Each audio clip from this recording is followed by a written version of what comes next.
va poursuivre, Bernard, avec Seb, un autre titre orienté à la baisse pour le géant français du petit électroménager. Les perspectives boursières sont-elles pour autant dégradées?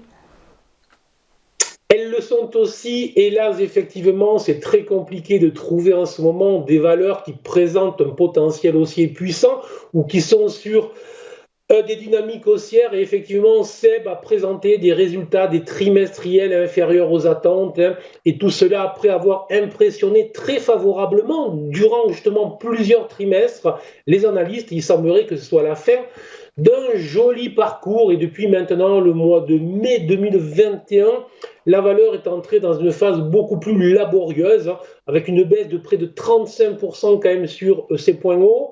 On remarquera là aussi sur le graphique hebdomadaire que vous avez mis à l'écran qu'on est venu faire en fait une sorte de double sommet, donc toujours des configurations très négatives, très embêtantes, et que la valeur est inscrite vraiment dans une configuration baissière depuis maintenant plus de 12 mois, en faisant des bas plus bas, des hauts moins hauts. Les choses sont claires.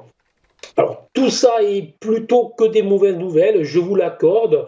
Et sur le plan graphique, alors peut-être une petite bonne nouvelle, on aurait peut-être je vais y arriver, un support oblique sur lequel nous pourrions arriver dans les prochaines journées, qui est situé autour de 100.